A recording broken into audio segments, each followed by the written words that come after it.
Accessibility and privacy. It says it's live. It may do the same thing.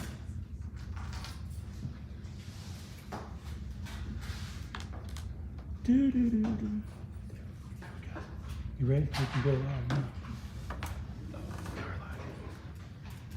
Hello, everybody, and welcome to the campus of Fayetteville Technical Community College. We are now about to talk the talk. Please forgive us. We had some technological challenges earlier, but we have a wonderful student named Sammy on the ones and twos recording for us. I'm also here joined with two of my colleagues. I want to introduce to some and to present to others the chair of the Fine Arts Department here at FTCC, Dennis Johnson, right here. And also along with me, I have to say, she is my boss, and she is also a great communicator, Sonia Osborne, who is the communication program coordinator here at Fayetteville Technical Community College. And I'm Sonny Kelly, writer, actor, teacher, and here to engage with communities in difficult conversations. It's difficult right now physically because we have to mask up. It's part of our policy to take care of each other and ourselves. But it's also difficult because we are living right now at the intersection of at least 3 pandemics, right? Needless to say, we've got COVID-19 nipping at our heels. The numbers are spiking. We're all concerned for ourselves and each other. Secondly, we have some of the highest unemployment rates we've had since the Great Recession, and the economy is not doing well. And then thirdly, we are dealing with a crisis of racial reconciliation or racial strife that we haven't dealt with in a long time, at least not overtly, right? So between the racial, political, economic, and of course, health issues that we're dealing with, we're all a bit concerned. And everybody seems a little bit on edge. Well, we wanted to get to this place where we can start talking about it, because I firmly believe as a communicator, if we start talking about it, we can start moving towards solutions, right? So today we are here talking the talk with Dennis and Sonia. I'm so glad that y'all are here with me. And you'll see why they're here. In addition to being great professional scholars and teachers, they have some very interesting and I think helpful personal life stories that will help us to get into the issues today. Again, I apologize for the technological challenges we had earlier. So if you're in now and you're with us, please go tell your friends and tweet it and Instagram it and Facebook and all that good stuff. If you're old school, MySpace it is. MySpace still up? No. Okay, disregard. If you're old school, use your AOL email and email your friends and let folks know that we're right here. Have a CompuServe. CompuServe. Oh wow, that's a classic. I don't even remember CompuServe. Put in your Commodore 64 and use your Unix computer language. So we here in the room have seen the talk video that was made available recently, and we wanted to just get into what the talk is. So I'll just start off by saying that the talk, from my perspective, is something that's very different from what most people think about when they say the talk. I know that because when I say the talk to people, oftentimes they think, okay, so you have the talk with your children? I say yes. Okay, like about the birds and the bees? I say not quite.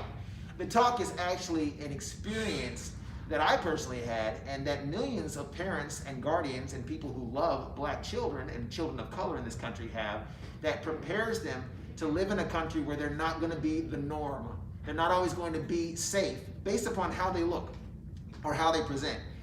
Preparing them for racism, to be honest. And not to scare them or make them think that they're evil, racist, bigoted leprechauns behind every corner, that they have to always be on edge and angry and fired up, but rather to let them know that in this country, in my opinion, the greatest country on the planet. I love this place. I'm proud to be an American. I'm a veteran. In this great country even, there are elements, there are people, there are even systems that will sometimes crush you. If nothing else, they will disparage you and dishonor you if you let them. So I need you to be aware of that and be conscious of that. So that's what this show was about. It's an 80-minute show, and we were able to have a good conversation with the students here about producing and writing and playwriting, and ultimately turning your work into activism. And that's what we're here to do right now, is to act together to move toward community. So one thing I really want to get into as we talk is to really understand the terms. You've lost my face, but I'm still here with you. Listen up. To really understand the terms we're using when we talk about things like equality, equity, diversity, inclusion, and then I'm going to add connection. I think it's very important that we get beyond trying to be politically correct and get focused on becoming personally connected. So I shared this story to talk as my personal story, to connect it to other folks, to you, to your stories.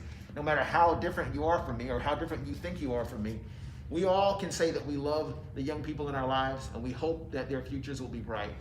And with that, I share my story so that it can mix with your story and become our story. And we can move from fighting for equality to moving toward equity. Equality means we all get the same thing. Equity means we all get the same access to full success, to self-actualization. Diversity means we're all different, and we all know that. That's great. I want to move from diversity to inclusion. Inclusion means we embrace each other for who we are. And then finally, connection. That's where we are today. So I've got these two people who are here with me today. We want to get into how do we move from telling our stories to sharing our stories, including and then becoming connected to where we are inextricably bound with one another and we're moving toward a better tomorrow together, right? So with that said, Dennis, you're on my right. I just want to ask you, you've seen the show. You are an artist, you're a playwright, you're a director, a producer, an actor as well. What thoughts do you have about this whole scenario? The show itself, but also, how it can be used to be a part of the conversation we need to be having.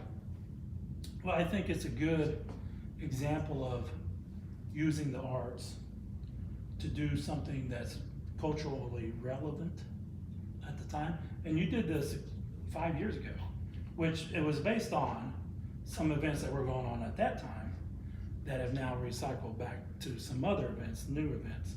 So the timingness of this just keeps coming back. And good theater does that. If it's good theater, it's going to be able to be relevant today, tomorrow, 20 years from now. So hopefully it won't be relevant 20 years from now, but that's a whole another story. But the way you've crafted this as a one-man show, which we've all talked about here in the class, that's a difficult situation for any one person to carry an entire show for more than an hour and 20 minutes. So it's well done the way you crafted it and the way you perform it. You've got the energy and you've got the drive. And of course, this hit home to you. And that's what really makes the difference. We talk about playwrights write what they know. And this is obvious. So I think it's a great situation for us to be able to sit here and discuss this in a calm, collected, nobody's excited, we're all friends, we've known each other for a while, so we know, and we all come back from this situation in totally different circumstances. You're African American, but you're part African American, which to me makes no difference, but that's, right. But, and then Sonia is from the islands, she's not African American, so she comes from it from a whole different perspective where they don't have racism in the same aspect that we do here. So this is it's an interesting dichotomy of things that comes through so that we can talk about this. And Sonia, talk a little bit about your island experience and how it differs from here. Well, I come from a British dependent territory called Montserrat. It's a tiny island in the Caribbean.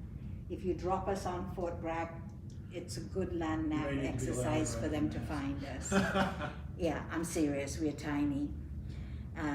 Right now we only have about, 5,000 people still living on the island. But anyway, because it was a British territory, what we have is not racism in terms of the color of your skin, but classism, which is you're born into a certain class, and whether you have money or not, you sort of stay in that class. You could marry up or marry down. Which is something we have here as well. Yeah, but which in America you still have that as well, but you have the added racism. One thing that I noticed that was very different, because I am a mother of 4 children, 3 of whom were born in the Caribbean and 1 that was born here in America. In the Caribbean, we do not have race on our birth certificates. The only one of my children who is who has a designated race was the last one. The others do like I do, and when they ask for race on my form, and every single form I have filled out in this country, under race I have put human, because that's who I am. I am a human being.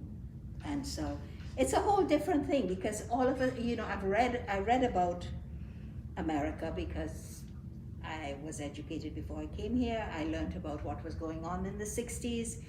I learned about the civil rights movement and so on. And so I figured, I guess naively, that while it may not be all over, because you can't legislate people's feelings, is that, you know, there were probably small pockets of people who were not really enlightened, who would still be holding those, but it wouldn't be institutionalized, and it wouldn't be out there in the public for you to see. I got a wake-up call 2 months into my stay here, and it was a very brutal wake-up call, and so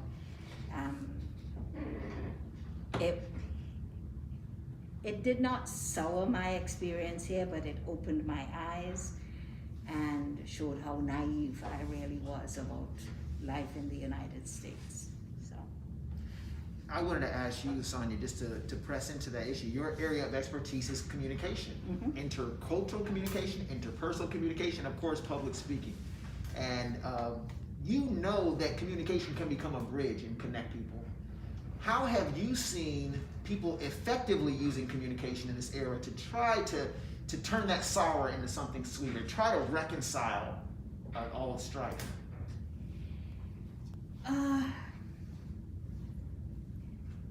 I know not saying anything. Communication is really interesting because you communicate by saying things, by doing things, by what you wear, but also by not saying anything. You know, your silence communicates something to the people who are involved.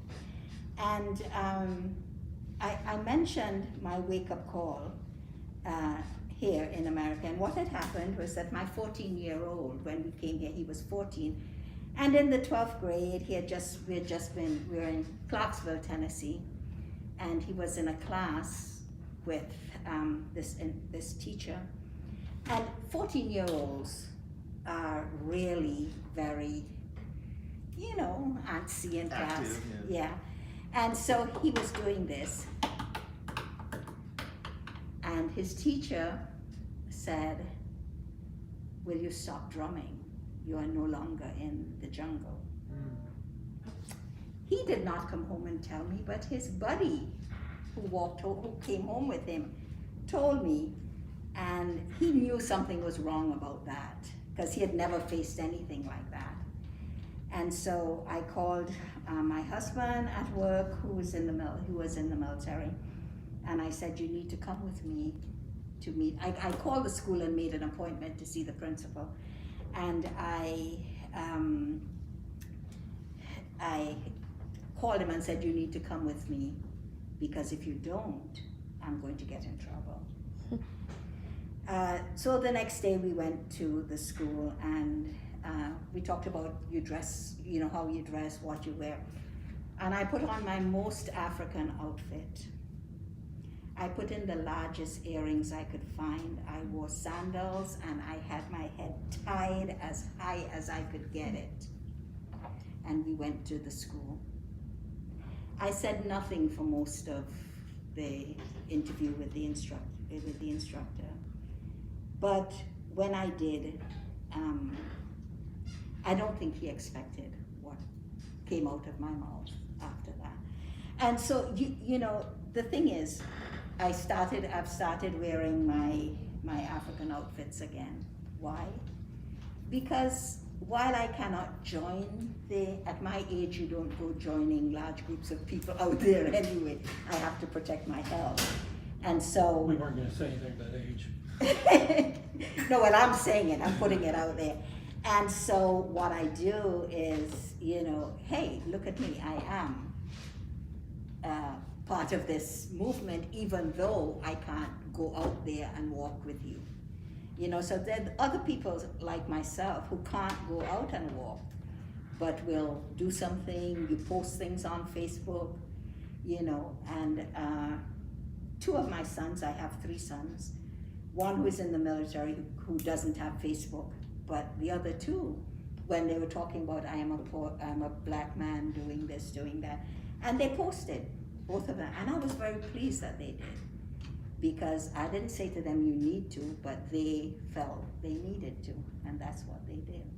So there are people doing things, and even though you may think that it is not enough, the fact that you put it out there, other people, a lot of people commented on both of their pages saying, wow, I'm glad you came out for us. So, there are people who are trying to do that. You bring up a great point about performance. In communication, we look at performance studies as putting a lens on the world and our activity and seeing everything as a type of performance, right? Even what you're wearing today and how you present is your performance of partaking in the struggle and standing up, right? Because there's not one way to be an activist. There's not one way to make a difference. And so for me, it's talking the talk, right? It's trying to get everybody to the table and have these conversations. I want to ask you, Dennis, as a performer and as a teacher of performers, how have you found this experience of performing your body in these spaces, your white body, which presents as white, right? In these spaces where oftentimes I feel like there's an enmity or an adversarial relationship that's been kind of framed between black and white, or people of color and white. So oftentimes, sadly, I've heard this from some of my white friends, you walk into a room with your white male body and people see you as an adversary before you've even spoken. And I don't typically see that. But then most of the people who know me, and being part of the theater program here, being faculty here, and being in the community and stuff, there's a lot of people who know me that I don't know me, kind of thing. And so I think most people that know me know I treat everybody the same. I don't care who they are, what they are, where they are. Everybody's the same until they prove me otherwise.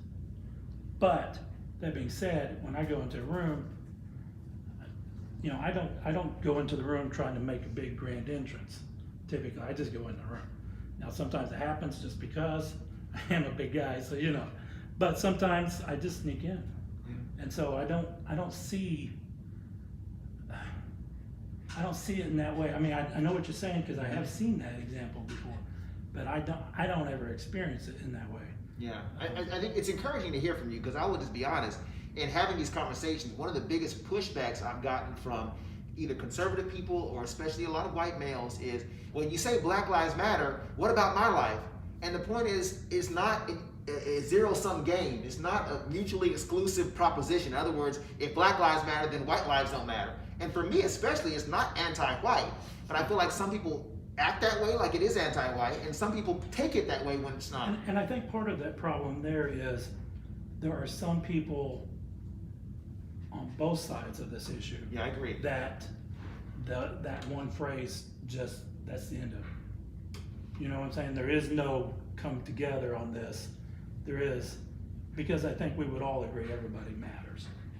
But yes, there are times when these people matter because of a situation, and these people matter because of a situation. So somebody saying Black Lives Matter, great. Let's do something. Same thing at the same time with all that's been going on lately, Blue Lives Matter for cops. There's a need there. So, I mean, that's a good point. In the opening scene of the play, for those of you who see it, you remember, I look at the audience, I say, Black Lives Matter, right? And I think nowadays most people say, yes, we understand what that means, right? And then I say, and Blue Lives Matter, right? People get a little more quiet, but they agree, no. I think most of us know a police officer or have been in a situation with a police officer where they did good for us. Not just a couple months ago, my wife and I, our tire busted on Highway 95 in the middle of traffic. A police officer, just as kind and gentle as he could be, came and changed our tire out for us. Not in his job description, I think Blue Lives Matter for many reasons, not the least of which they're a great asset to us in many ways. And then at the end of that section, I say, and all lives matter. And we all uncomfortably agree to that because we do believe that all lives matter, but we also know it's been used discursively, it's been used as a form of communication to shut down Black Lives Matter, right? So it's interesting that all these terms by themselves isolated, they make sense. Yes, Black Lives Matter. Yes, Blue Lives Matter. Yes, all lives matter. But when you put them in contest with each other, when you make them compete with each other, as they should not, it becomes conflictual, right? Yeah, the thing is that all lives do matter. And it's a shame we have to say that. Yeah. You know, it's really a crying shame that we have to say, you know, all lives do matter.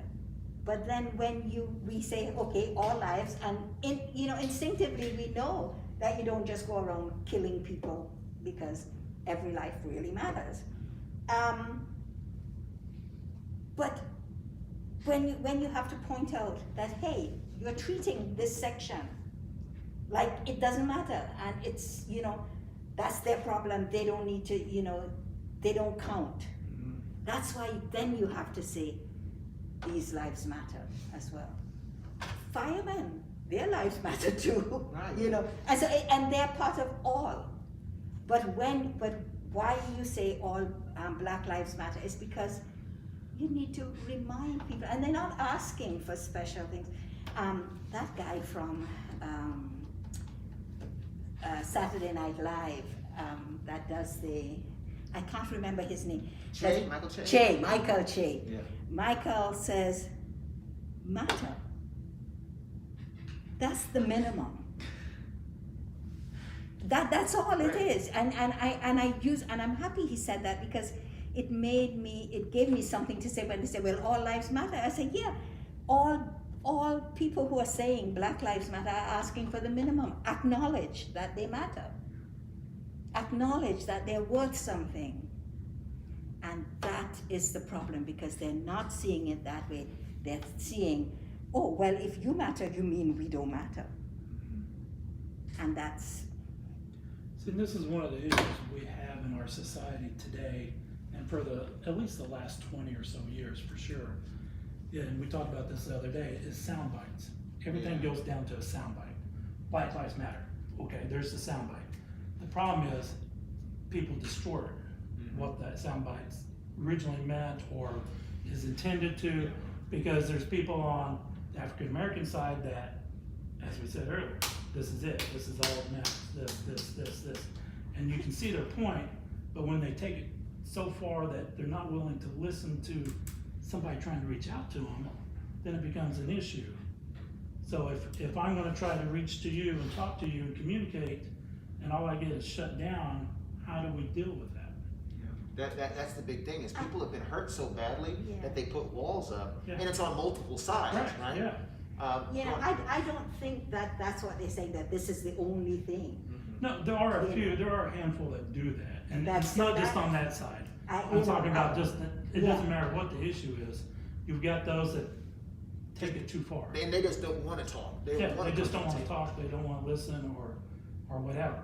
And those are the ones that end up being the rioters instead of the protesters. Actually, What do you think? I won't go there. I definitely won't go. Because you see, there's some people who say, well, you say you're against violence, but what about black on black violence?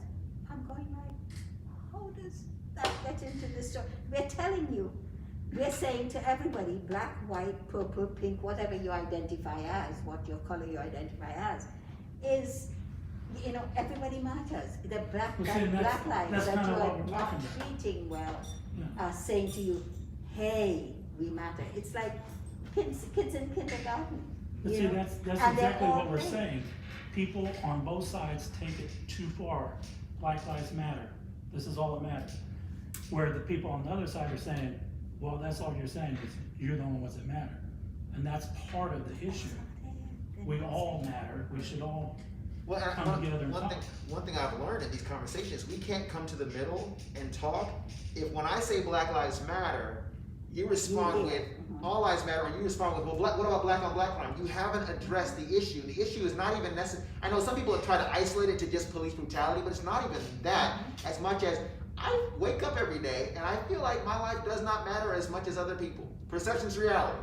And the reason why I can feel that is because I look at things that matter to me, like my child, and I realize I have to have certain conversations with my child that other people don't have to have. Because if I'm being honest, in my country, by and large, his life does not tend to matter as much as a white child's. Let me give you an example. I would never, and I know most black parents that I know are parents of black children, because there are many people who are not black who are parenting black children. I thank God for you, and you have every right to parent and love that child. And you have to be cognizant of that child's life aspects and life choices and how they're going to be different in some cases. I would never, and I hope any parent of a black child in this country would never let their child play with a toy gun in the front yard. I see and I know of people who do that. In the front yard, I hope nobody does. Well, you would hope nobody, but from what I understand, there's a play space where white kids get to be white kids, from what I've seen. And don't get me wrong, there's police brutality against black people, against white people, against Latinx people, against all kinds of folks. But the attention on black people, especially young black people, being criminal, being antisocial, etc., whether they are or not, that child has to deal with all of the prejudices that are placed on his or her body. So for example, my son, I would never tell him, hey son, when you're leaving the store, you don't need a receipt. He always needs a receipt. He ought not ever play with a toy gun, in my case in the front yard or the backyard, because of what it may appear to somebody else. If he is ever in a situation where his hoodie is up and it's night, he needs to take his hoodie down. I don't care how cold it is. I don't care if it's raining. You are a black male. And so what people don't understand is, I think, that if we can just get to the place where we acknowledge the fact that it's a little bit different for a black child in this country than a white child. Now, we can argue about the spectrum and to what extent systemic or institutional racism affect our lives. That's fine. But we first have to acknowledge the fact that when I say Black Lives Matter, I'm not saying that Black Lives Matter more. I'm not saying police brutality does not happen to white people. I'm not saying black on black crime does not matter. Those are not the issues I need to address right now. But now, I need just to acknowledge the fact that life is different in this country for a black child than it is for a white child. If we can both agree on that, then we can move into the other stuff. But I feel like we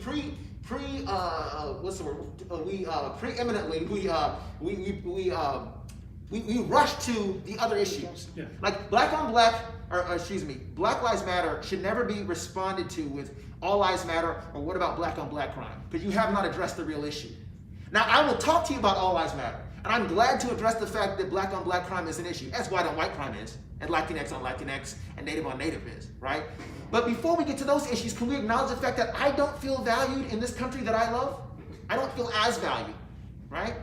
And I think if we can just acknowledge that, and it's uncomfortable, and nobody wants to acknowledge it because we start feeling shame and guilt and inferiority complex and all these things. But let's just push that aside and just deal with the fact that historically and presently, black lives are treated on average differently than white lives are.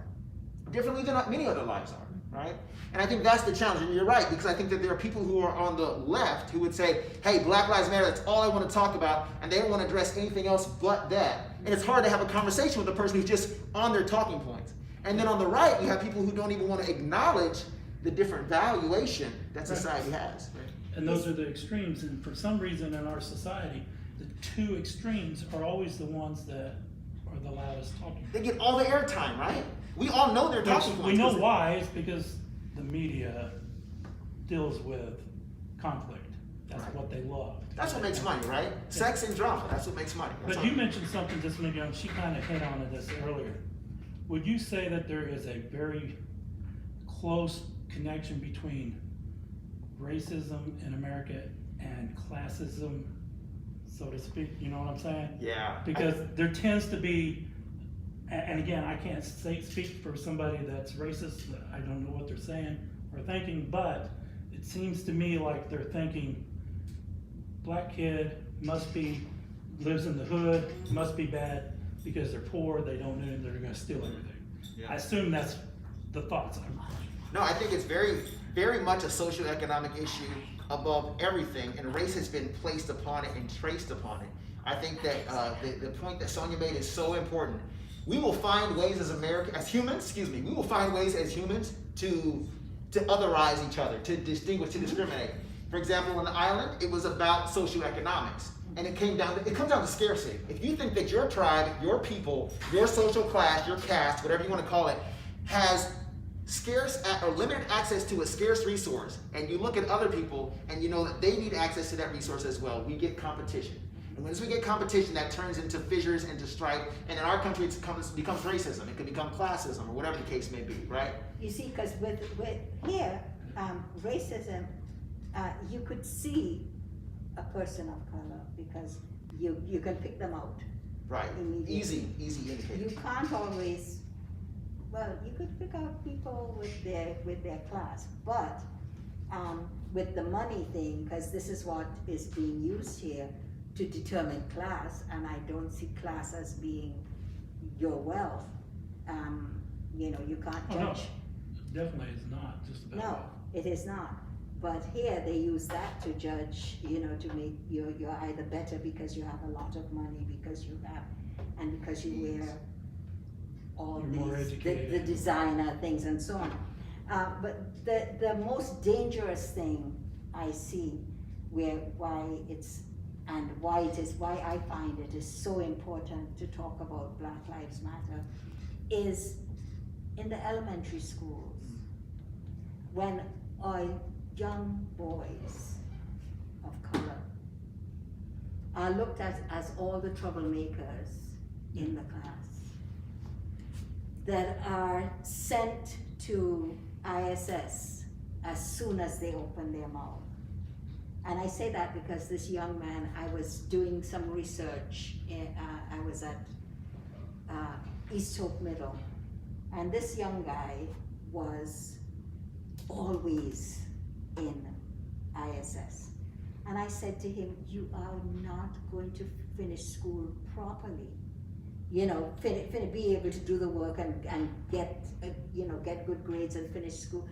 Don't you want to finish school and go on, finish middle school, go on to high school and do well? Why are you doing stuff to come, which was a wrong question to ask though, to come to ISS every day? He says, Mom, all I have to do is open my mouth. And she hears something in the class and she sends me. And I could say until I'm blue in the face that I didn't say anything, I didn't do anything. She just sends me to ISS. And I cried. Because here was this young, and he was big to be a middle schooler, that what they were doing to him was not right. And it's because, I'm sure he's not the only person in the class who was, and so the other kids who are white or who have lighter skin than he did were not being sent to ISS. He was the only one from his class coming to ISS all the time. You see, one of the most important reasons why I do the talk is to expose these kinds of stories that a lot of people don't know about. The fact is, as you said, Dennis, there are people on the extremes, but there are also people who are very benevolent, well-intentioned, who would not consider themselves racist, who are also in the center, but they don't even understand or see this thing happening. There's study after study that shows the They're power. the ones that are going to tell you they're colorblind. They're colorblind, right? And they really, and I honor that. They want to be colorblind, but I argue that it's impossible to be colorblind in a racialized, a highly racialized society. It goes back to economics, as you were saying before. Why were black people economized as free labor in this country? Because it's an easy way to designate who the labor force is and who is not. You have kinky hair, wide nose, thick lips, wider hips, darker skin. I can racialize that, and I can designate that as the L for labor. You study economics, right? That is my L for labor. Put it into the machine, minimize my cost for labor, maximize my profit. It was entirely economic. Had nothing to do with intelligence levels, with beauty, with strength, with art, all those things. Those things were disparaged. All of the humanity of blackness was disparaged in the 15th, going on to the 16th, 17th, and 18th century as a means of trying to create a free labor force, right? And I really should say, we'll start with the 15th century, right? Columbus sailed the ocean blue, right? Started discovering things, places where people already were. Yeah. But that's another story. Don't go there. With that said, what they did was they said, okay, I have power, I need to have a cheap labor force, I can designate you. That's how blackness began. And then it's become this thing now where blackness is associated with poverty, with the hood, with abuse, with violence. Why? It's not a cultural issue. It's the fact that these people, our people, have been placed on purpose into cycles of abuse and cycles of poverty for generations. And everybody knows, and I know plenty of people of all different backgrounds who've broken out of cycles of substance abuse, poverty, made it out the hood, made it out the trailer park, whatever you want to call it. And those are exceptional people. And it's taken generations for them to break through that cycle. Can you imagine a whole people who are designated for that cycle on purpose for hundreds of years? There is a lot of fallout, a lot of reconciliation, a lot of redemption that needs to happen that has not happened on purpose. So I say all that to say, when folks come to this table and they don't acknowledge that history, and they don't acknowledge how economics and biology have all been put into play to keep people into cycles, and they say, well, I don't understand what the problem is. I'm colorblind. My friend, I'm glad that you want to be colorblind, but you are not colorblind. We were born in a country that has us all focused on how can we have the best life possible. And there's always got to be a loser. And more often than not, it's a black or brown body that's going to be that loser. Not because you're a racist, evil bigot who's doing this on purpose, but there have been systems that were put into place. Let me give you an example. There have been study after study that show that if a person puts in a job application and their name is a name that is not the typical Anglo name, a Jatoya, a Jamaica, a Latoya, a Jaquan, a Devante. We all know these names. I don't have to do a study. You know what these names mean, right? They're probably of African American descent. Those people have a minuscule chance of even getting an interview compared to a Becky, a Heather, a Jeff, a Mike, a Steve, right? And on top of that, studies have also shown that a white person with a criminal record has a better chance of getting a job, the same job, as a black person with a clean criminal record, which indicates the fact that there is something happening in this country when people consider blackness, whether they like to or not, something changes. Teachers, when they look at children who get in trouble at school, to your point, I've looked at studies in psychology and social psychology that show that for the same exact infraction, a black child will get a harsher penalty and will more quickly be labeled as a troubled child or at risk, as we call them, than a white child who does the same exact thing. There was a study that was done back in, I think it was in the early 1990s, that showed that teachers tended to, in this particular school, teachers of all different racial backgrounds tended to keep their eyes on the black students more than on the white students on a regular basis. Of course, the black students ended up getting caught more often than not. And it was younger kids, so elementary school kids. If you have an elementary school kid in your life, you know they act up. They act silly, they do things but if you're not watching them, you won't catch it. But if you're only watching or predominantly watching the kids of color for whatever reason, they're going to tend to get in trouble more, and you're going to end up going toward that school to prison pipeline. There's a question or a comment out here. Anna? Now, you had stated three things earlier on, which were three problems. The epidemic that we're suffering from, the unemployment that we're suffering from, and then the racial tensions that we're suffering from. I'd like to go ahead and present a little thing to get your opinion, so we can go ahead and maybe transcend that to a fourth, which is find the equilibrium between the reverse racism that exists in America and now, that right now it's predominantly a Black Lives Matter. There was a NASCAR racer, okay? I'll give you his name exactly. His name is Kyle Larson. He used the N-word. He got fired, he got all his sponsors revoked, right? But in 1840 of your video, you used the word nigger twice. Okay, my question is from all three of the panel.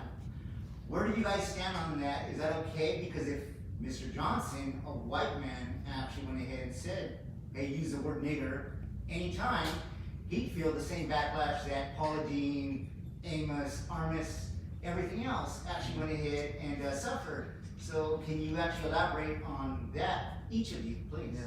I'll just start because... Before I answer your question, can you please not use that word in It's my right, my First Amendment right to actually do that. I'm asking you to respectfully not I'm use that expressing word. my First Amendment right by saying. That's fine, and I'm just saying, if you want to be respectful of the group, please don't use that word. Please respect my First Amendment right in America. Okay. You see, And to that point, thank you for your question. Thank you for your question. Exactly the To that point, there are two issues. There are two issues at place here. And Kelsey, thank you for sharing your opinion as well.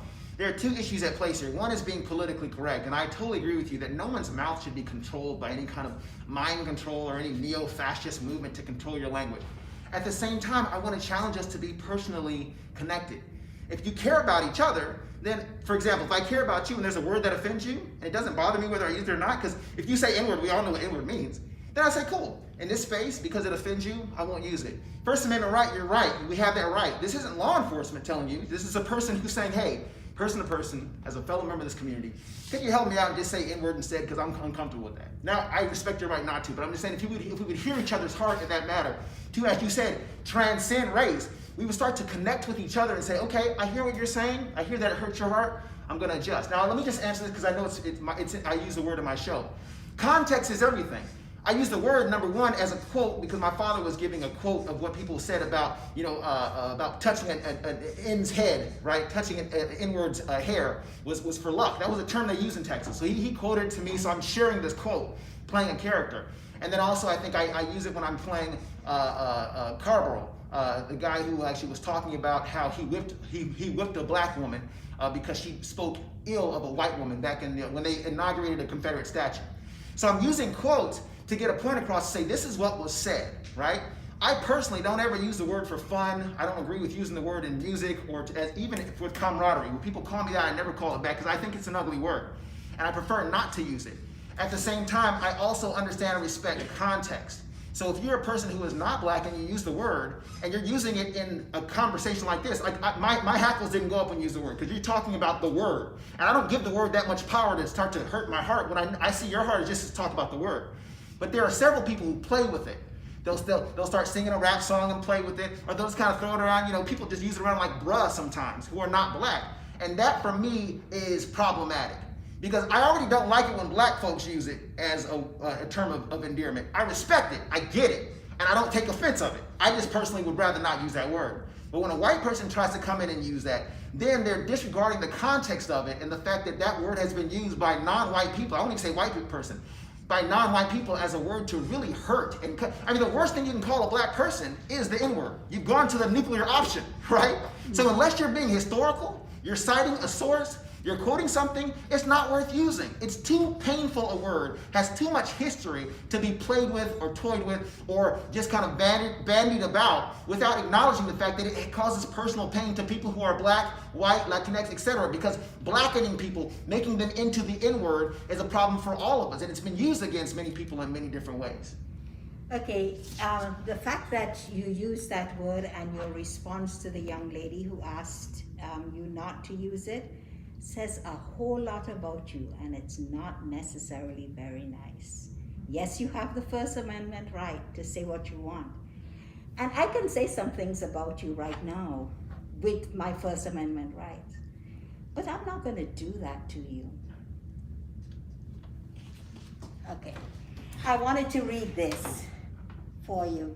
This is something one of my friends had sent to me, and it is Lord Macaulay in his address to the British Parliament on the 2nd of February, 1835. He says, "I have traveled across the length and breadth of Africa, and I have not seen one person who is a beggar, who is a thief. Such wealth I have seen in this country, such high moral values, people of such caliber, that I do not think we could ever conquer this country unless we break the very backbone of this nation, which is her spiritual and cultural heritage. And therefore I propose that we replace the old and ancient education system, her culture.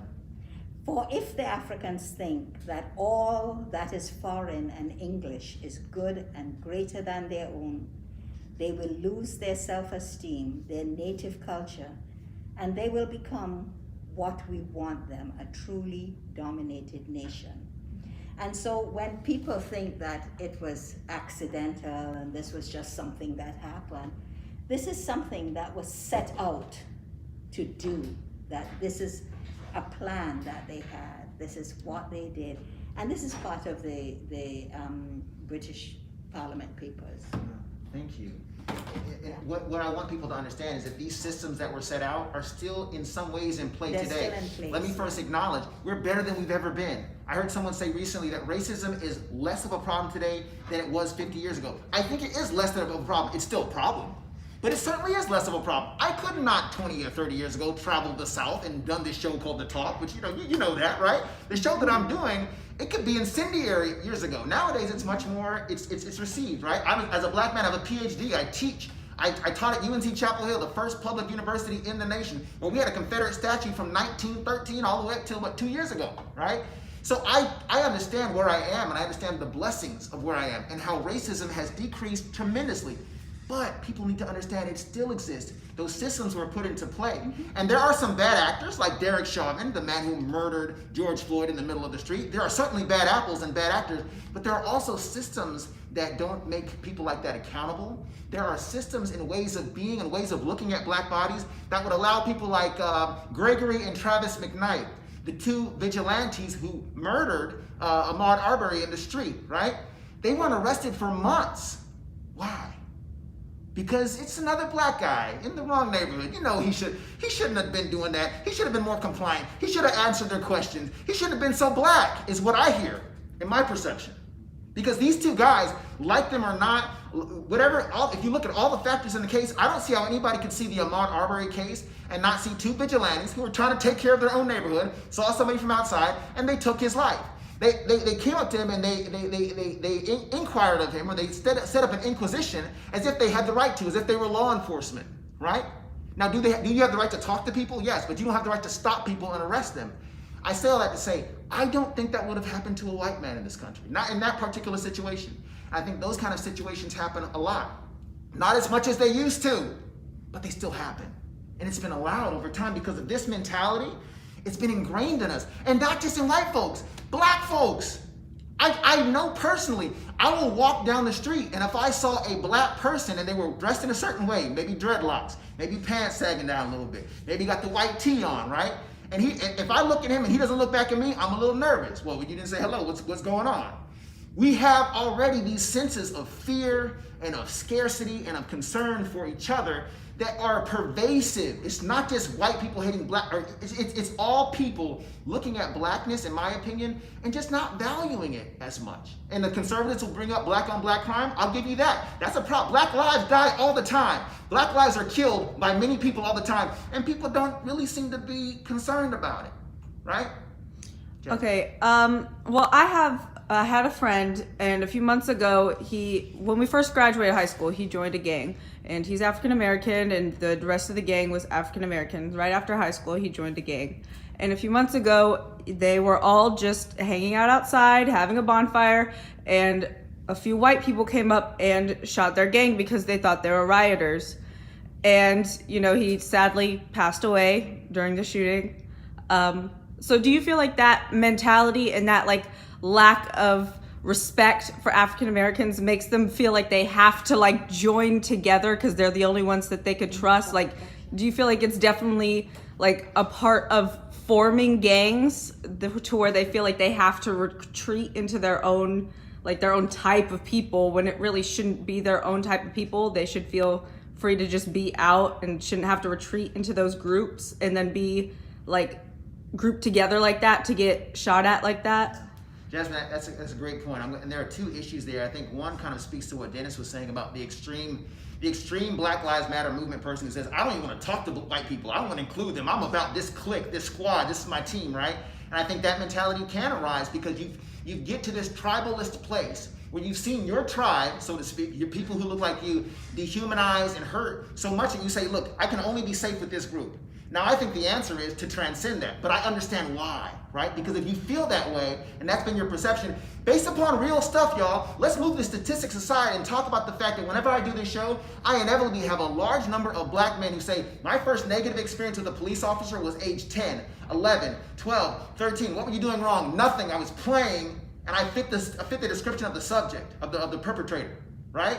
So this kid was running through a neighborhood. It happened to be a predominantly black neighborhood where, yes, there is a lot of crime. And yes, let's be honest, black people per capita commit more crimes in this country than white people, not because we are culturally criminally inclined, because we have been subjected to, placed into cycles of abuse and violence and poverty over years, and poverty produces crime.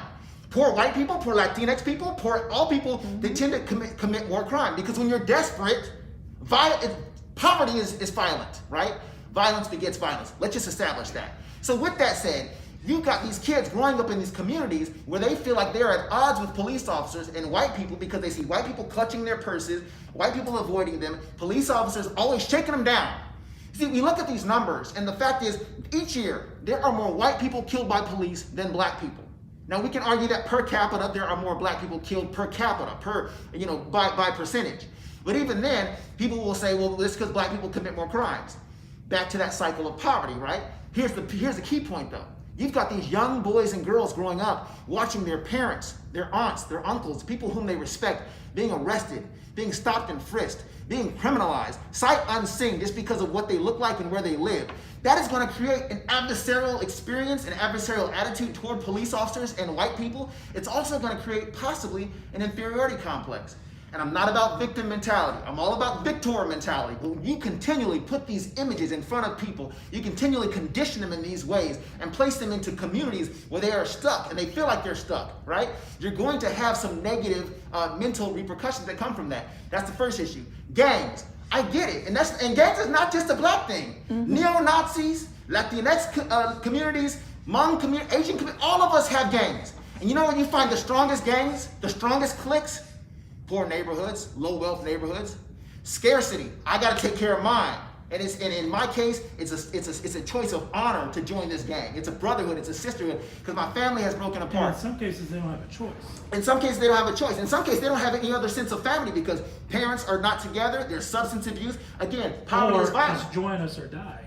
That's a good point. Or it's join us or die, right? And so this is what we're talking about. Racism is not just an inclusive, all-in-one thing. This has so many different aspects dealing with this. The social economics, all these other things, everything's tied into all this. It's not just a simple, you're a certain race and that's the end of it. There's so much that goes into it that everybody has been inbred with forever. And Dennis, talk to us about that. You said sometimes people feel like they have to join a gang or even a negative movement. In some of the inner cities, you have no choice. I mean, it's either because you're going to see things happen that you shouldn't see happen. Mm-hmm. And then, of course, either you join in with us or we're going after you, or you're going after the whole mafia kind of mentality thing goes on. And again, if you're stuck in that situation, you're a 10, 12-year-old kid, what are you going to do? Right. And now you're... Especially when you don't have a father figure or a mother that's working 2 or 3 jobs, or your dad's working 2 or 3 jobs, even if he's there, whatever the situation may be. And this has nothing to do with color on this part of it. This is just the fact of the matter is, if you are poor, those are certain circumstances you're going to have to do, especially in the inner cities. Yeah, and Jasmine, and to your point, your value system changes. Your heroes now are not necessarily doctors and lawyers, but they're that drug dealer or that gang member who, yes, is doing some negative things, but also they're doing some positive things. From your eyes and your perspective, that man just gave you $20, and now you got a meal for you and your little sister and your brother. Sure, he got it from drug money, but in your life where things really matter, what you see, because you haven't been taken out of this community yet, and you haven't been welcomed and encouraged by people who live outside this community, because police officers who don't live here come here and treat you like some kind of alien, right? So when all that adds up on top of each other, we see how it becomes systemic. Not one person or several people who just hate black people sitting there trying to push buttons, but a system that's been put in place that really, I think to the point we're saying here, is set up against poverty. It just so happens that black and brown bodies have been placed intentionally in the places of poverty. And if you think about this, how does a Christian nation justify dehumanizing a whole group of people? When the Bible says, love your neighbor as yourself. I have to program myself in a profound way to see you as not my neighbor, but rather as a beast, as an animal. And if you've programmed for hundreds of years a whole society, a whole culture, the way we speak, the language we use, etc., to understand everything African as bestial, it takes a deprogramming that doesn't just happen because a Civil Rights Act was passed or an Equal Rights Voting Act was passed. It takes conversation and talking about this and hashing it out. Let me give you an example. My goddaughter, one of the smartest people I know, graduate of law school, is now at Georgetown getting a higher level in law. She has beautiful, wavy, curly hair. She puts it up and ties it, or she gets it straightened when she goes into the courtroom or to the classroom. Whenever she does it, all of a sudden people start noticing her. Oh, you feeling a little spunky today, are you? Oh, people start making comments, right? But when her hair is straightened, and you know this, you can talk about this on you. When her hair is straightened, all of a sudden people give her compliments. You look so beautiful today. You look so wonderful. What are they saying to her? The standard of beauty is the European one. All things African are bestial and dark. And they don't mean to say that. They mean benevolently to give her a compliment.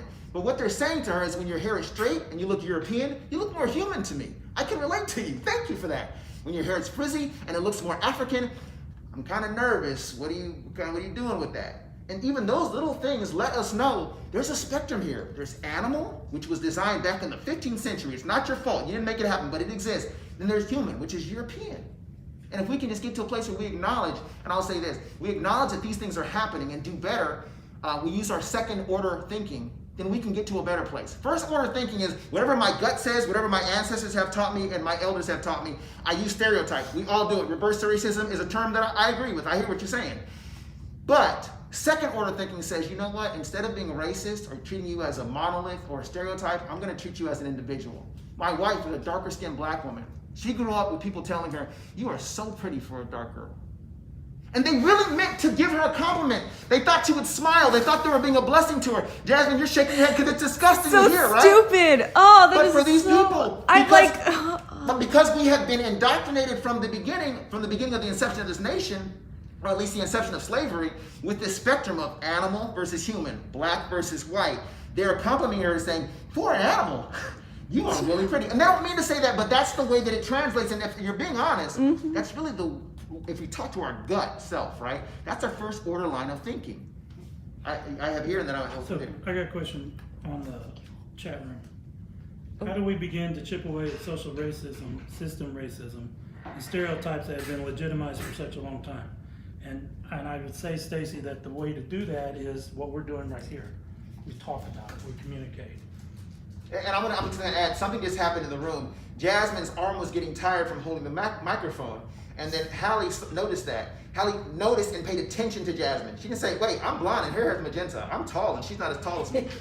She just said, you know what? I see my friend, I see my classmate, my countrywoman here, and she's challenged. I'm gonna come. We see each other. When someone winces, when you use a word, when their eyes tear up, instead of saying, oh, come on, get over it. Slavery happened before. Stop and say, well, let's talk about the hurt you're feeling, because I'm your friend here. I want to find a connection. And we may have to agree to disagree, and I'm okay with that, but I am going to pay attention to you and come to this table. So that's where we start, one person at a time, loving the person who's in front of you right now, respecting them, not giving into political correctness and saying what is right so you stay out of trouble and don't get sued or lose your job. And I know that's a real thing, Drew Brees, for example, but saying person to person, how can I better respect you? And also telling you how you can better respect me, right?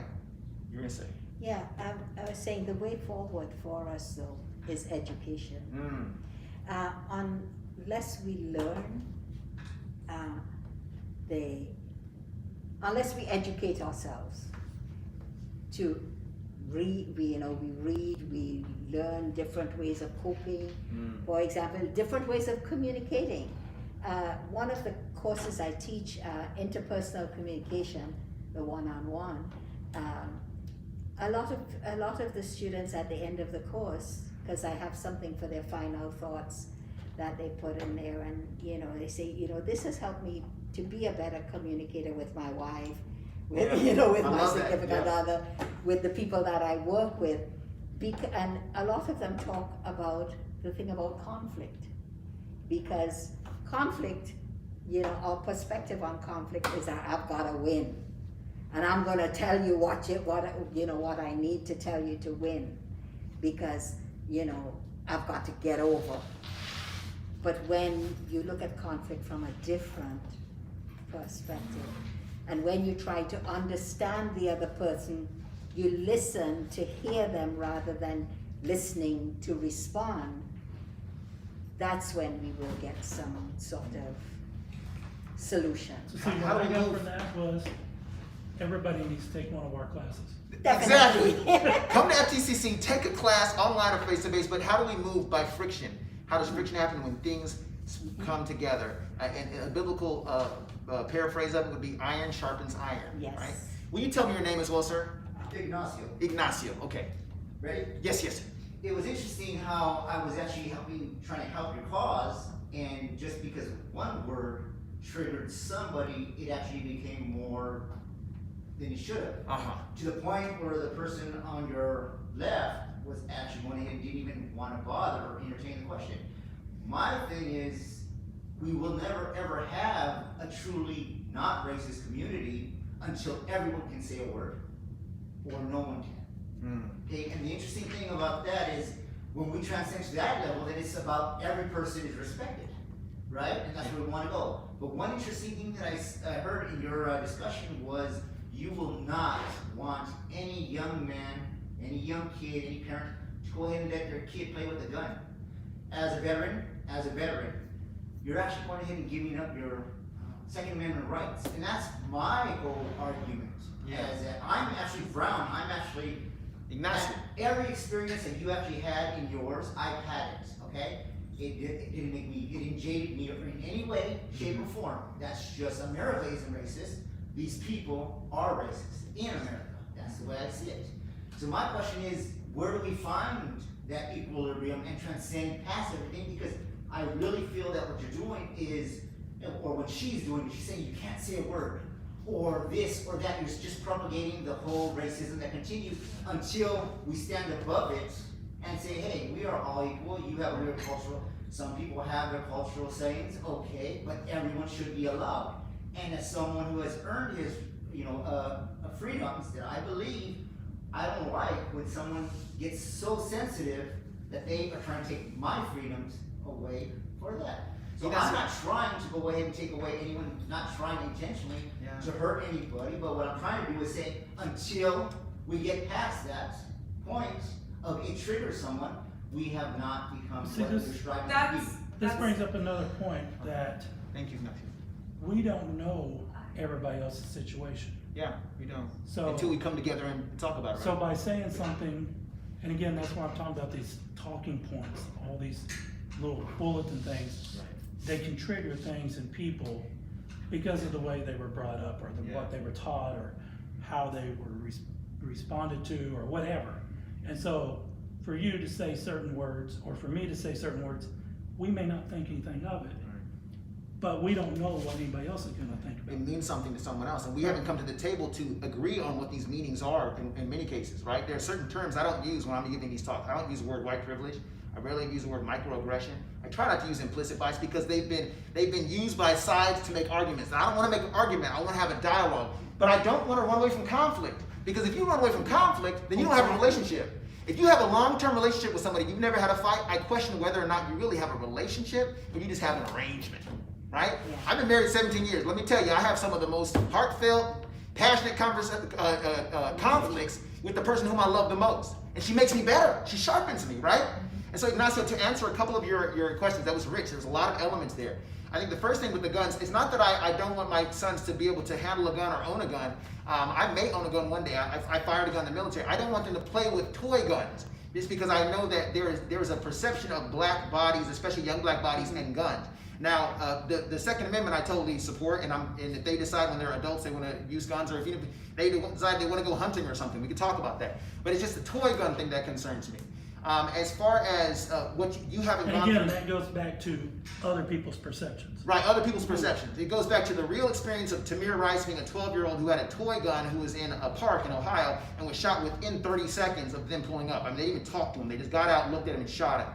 And I see my son in that. Not that it would necessarily happen to him, but there's a possibility because of some of the things we talked about.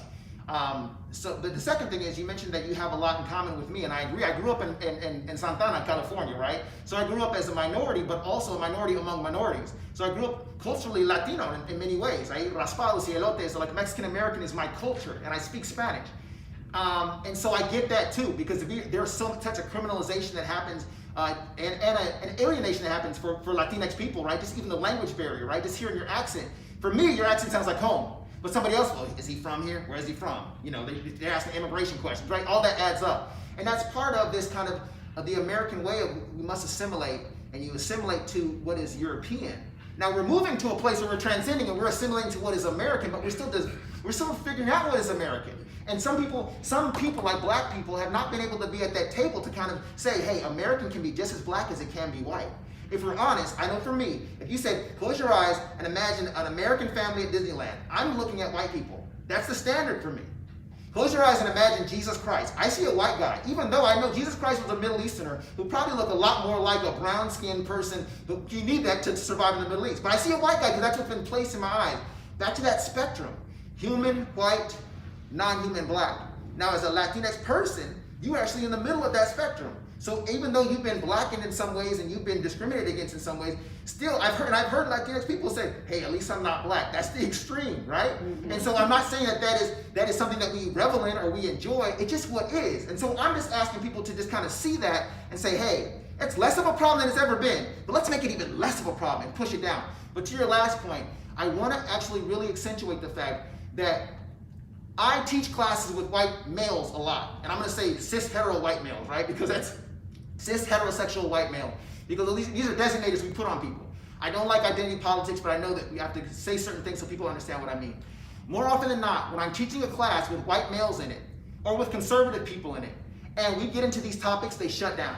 Not because they're angry or bigoted or racist, but because they want to be careful, right? Because they don't want to be turned against or bullied or feel like they're being outnumbered. And what I tell my students is, I need you to communicate, not only because it's a communication class, but I'm going to learn from you as well. You and I may have different politics, but we can learn to transcend all this if we can sit and talk about this stuff. So it's very important that when we see ignorance, we don't punish it, but we educate it, to your point.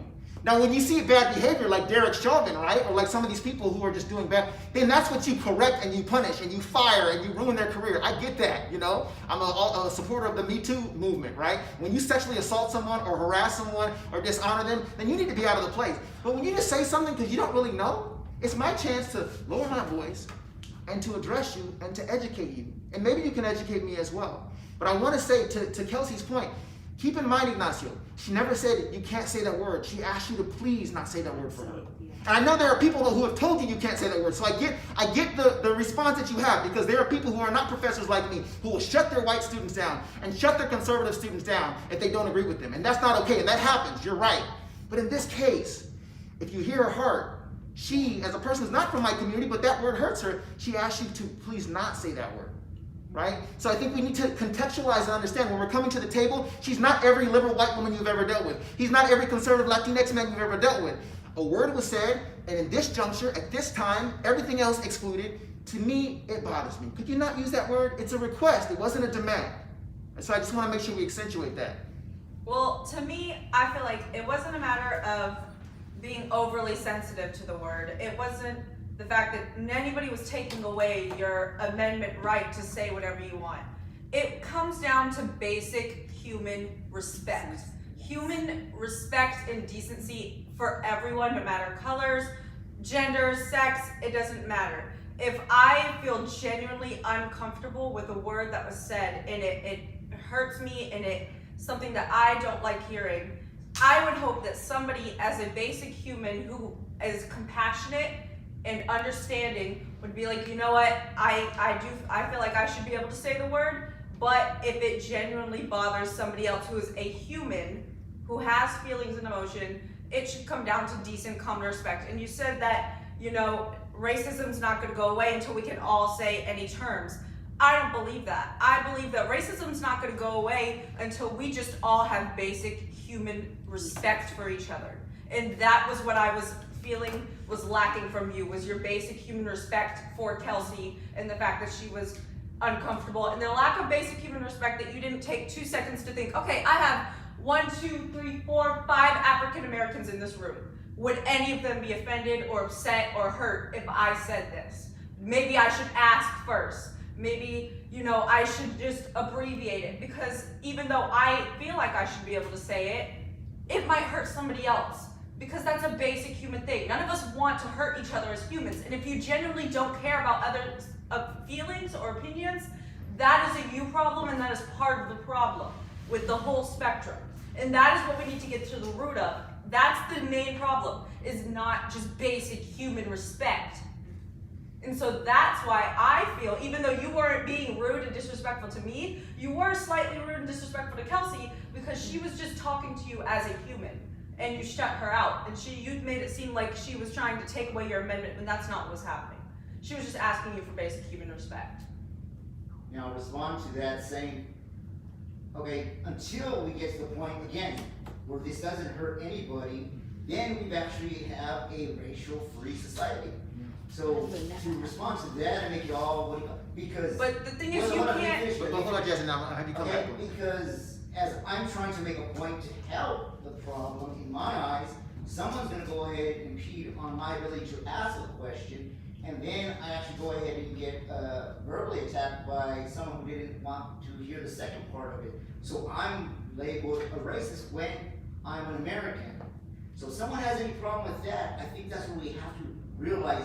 When you embrace your rights as an American, you become an American. You were in the military, I was in the military. You talk about colorblind, there's no race in the military. You're rank, right? We're green. And when people start realizing outside the military that we're green because it's all about money, then you do become colorblind. So when someone actually tries to correct me from the freedom that I've actually earned, that's insulting to me. Jasmine, thank you for sharing that, Ignacio, and thank you, Jasmine. Go on. Well, the thing is, it's absolutely 100% unrealistic to hope that nobody would be offended by a word. There's too much hatred and discrimination and dehumanization behind the word. I'm part of the LGBT. I'm not African American, but I am part of the LGBT. I have been called a faggot many times, and that is a word that I do not like. I do not use it. I don't call my friends that. If they're gay, I do not like the term. If other gay people use it, I'm like, fine, go ahead. You want to use it? I just genuinely don't like it. There is so much hatred behind the N-word. There's so much, people have been killed over it, people have been called it, dehumanized for it.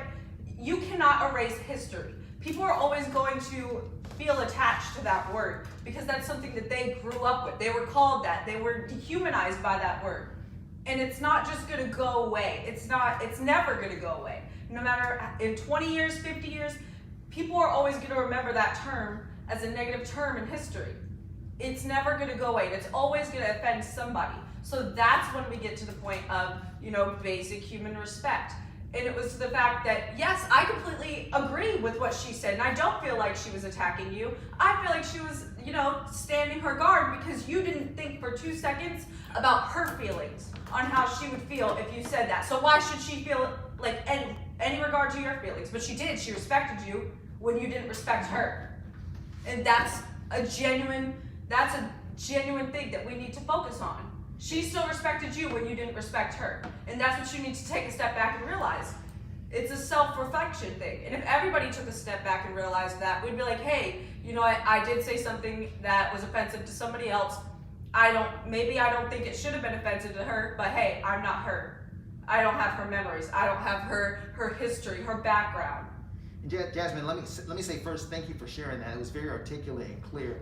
I also don't want to lose the heart of where I feel like you're going, Ignacio, because I've learned through these conversations that there can be a heart of gold in there and a really good thing, but if you put like the N-word on it, right? Or you put conflict or perceived disrespect on it, then you lose the whole point, right? And so normally what we do when I begin these conversations, I start with 3 ground rules, not to control anybody, but just say, hey, this is how we're going to operate with each other. Rules of engagement, right? The first one is let's respect each other. Respect yourself enough to share your point. Ignacio, I thank you for sharing a minority view in this room, right? That's courageous, and I applaud that. But also respect other people to kind of make sure that you treat them the way you would want to be treated. The second one is give each other the benefit of the doubt. If someone says something or even reacts in a way that offends you, stop and think about their perspective as well and realize that most of us do better when we know better. Maybe they need to be educated. Maybe they just need to know my lived experience, right? And my history with it. And then the third one is always speak from your own experience. Instead of talking points or just throwing out statistics or all LGBTQ people are this or all that, just saying from my experience, this is what happened to me, right? And so what I wanted to grab onto with it, you said, Ignacio, is from my experience, I know a lot of people who are conservative who say, I just want to get past all this. And I appreciate that because I want to get past it too. But you can't go past it by going over it or around it. You got to go through it. And if you're going to go through it, you can try to blow it up with dynamite, but it's going to be a hot mess. How about we chip away? We work together at getting through this thing. I'll give you two analogies that I've learned by walking through this. I taught both of my baby boys how to swim. Now, both of them had to learn by a process. My oldest boy, he's been swimming with me since he was 6 months old. I just held him on my chest, I released him, and he swam just fine. He got it. He transcended the fear of water quickly at 6 months old. My next boy, Langston, he didn't really learn how to swim until he was like 3 because for whatever reason, he was afraid of water. Now, if I would have just pushed him in that water and said, come on, transcend, get over it. Don't you just see it's water? You were born in water. In utero, you were in water. We're 90-something, or what, 70-something% water. Get over it. Logically, he should not be afraid of water. We're mostly water. And he comes from a swimming family. I'm from California, baby. I've been swimming since I got here.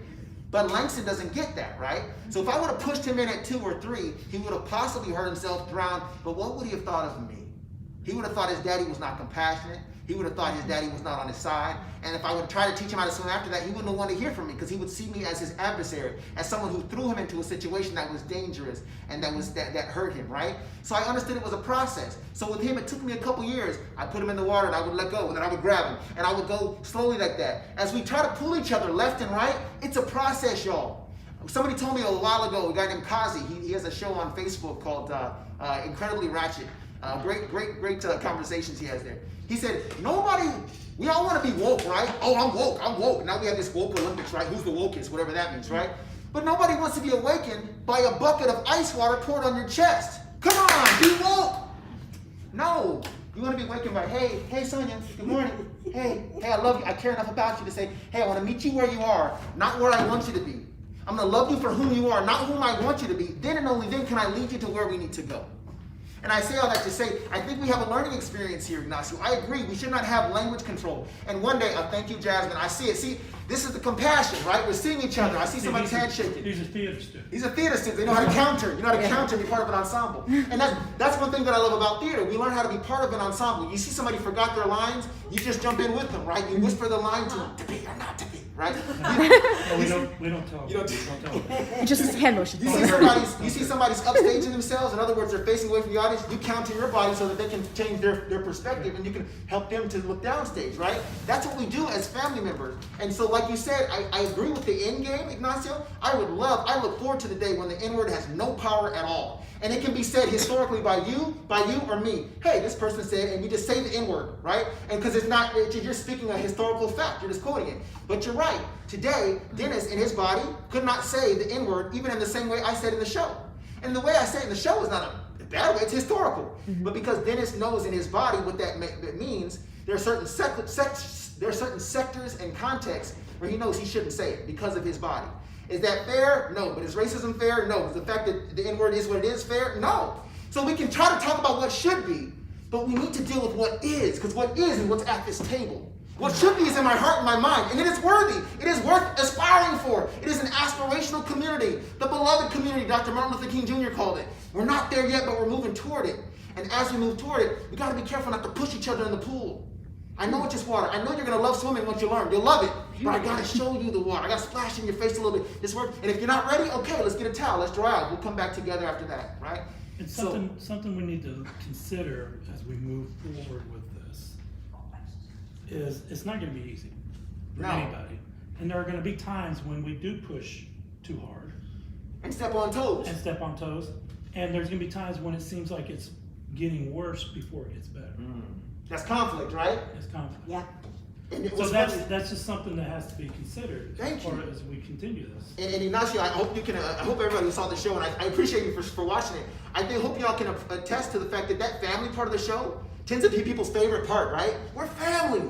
Family doesn't leave the room when we're upset. We deal with the conflict. It makes our family stronger, right? Doesn't mean that I shut you off and I cut you off. It means that we connect with each other. We figure out where we agree or disagree. We commit to the should, but we deal with the is, and we say, regardless, you're my family. And I'm gonna stay in a room with you, and we're gonna deal with this thing together, right? And I think that's the important thing. The most important thing I think about what we're doing now is giving into deliberate discomfort. Deliberate discomfort. Realizing that something that I say, that you say, may not be comfortable to me. But because I love you and I respect you and I show you love and respect in certain ways, I build up trust with you. So even if we disagree, we can still stay in the room and stay at the table and try to figure some stuff out together, right? We've gone 1 hour and 18 minutes or so. You want to start wrapping it up? Yeah, I will tell you, thank you all so much for your input, your insight. This is great. We had the technology issue, so I didn't know who was going to be here today. Ignacio, very glad that you're in the room. We'll definitely be connecting afterward as well. And you young people, y'all, I got to meet with y'all on Tuesday, and it's a pleasure to reconnect with you. On Tuesday, we sat and talked about the artistry of it. Today, we're talking about the heart of it. And it discomfort hits you, doesn't it? I'm going to challenge you all, stay in the room, stay with us, stay in the grind. This is a struggle. And we talked about this, Kelsey, right? When you get to the point where you're like, okay, I'm done. The next one comes in and picks up the camera. The next one comes in and picks up the conversation, right? It's okay. We all only have a certain capacity to deal with this discomfort. And that's all right. But what we do is we give as much as we can, and then we back each other up and people come around and support, right, in the midst of that. And so I want to just say there are two Bible scriptures that I close with. Love covers a multitude of sins. If we lead with love, lead with respect, we will move in the right direction, right? And the second one that is really important to me is that when we're talking about all of these issues of being uncomfortable and being different from other people, love your enemy, right? And what you're going to find is if you love your enemy, the closer you get to them, you're going to realize, oh, you're really not my enemy. There's a scarce resource, my ability to say what I want to say, my ability to feel comfortable in a situation. There's a scarce resource, jobs, money, whatever, that we've been fighting over, and we've been acting like we're in different tribes, but the closer I get to you, the more I see you have 2 eyes, and you have eyelashes, and you kind of look like my mother. Oh wait, we're humans. And then we get to this human race, we transcend it by getting closer and closer to the discomfort. Deliberate discomfort is crucial. We gotta pull it together, and then and only then can we sharpen each other as iron sharpens iron. One thing, when you're speaking with someone, when you're having the discussion, and you see it coming to conflict, one of the ways to deal with it is saying,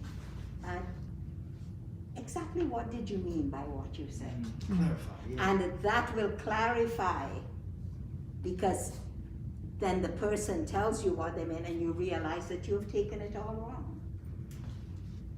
You know, and that can be one thing that can, And or that's why- or when you ask them and they say, well, what I meant was, and you realize that it was something really bad, then you know how to And that's deal why the with it. conversation has to continue. Yeah, even and when that's it's- how- that's yeah, what I'm saying. you want it to Even though it continue. may seem like it's getting worse, Yeah, it may actually be getting better in the long Right. run.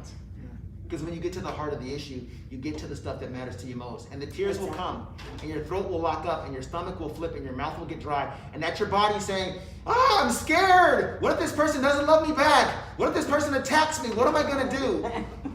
God has not given us a spirit of fear, but a power, love, and a sound mind. We gotta put fear away. Fear is false evidence appearing real.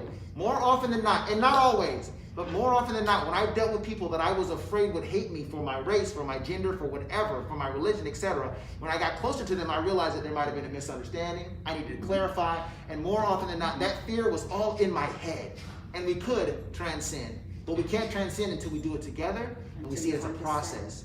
And I love this analogy just came up in this room today, y'all. So you're part of history. I'm gonna start saying this from now on. We gotta be careful not to push each other in the pool, so that we can one day swim with each other. That's my goal.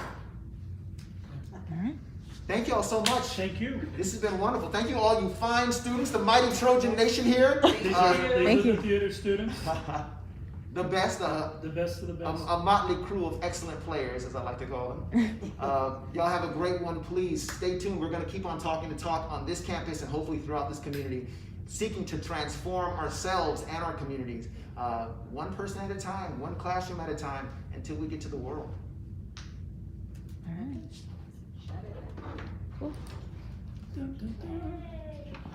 yeah.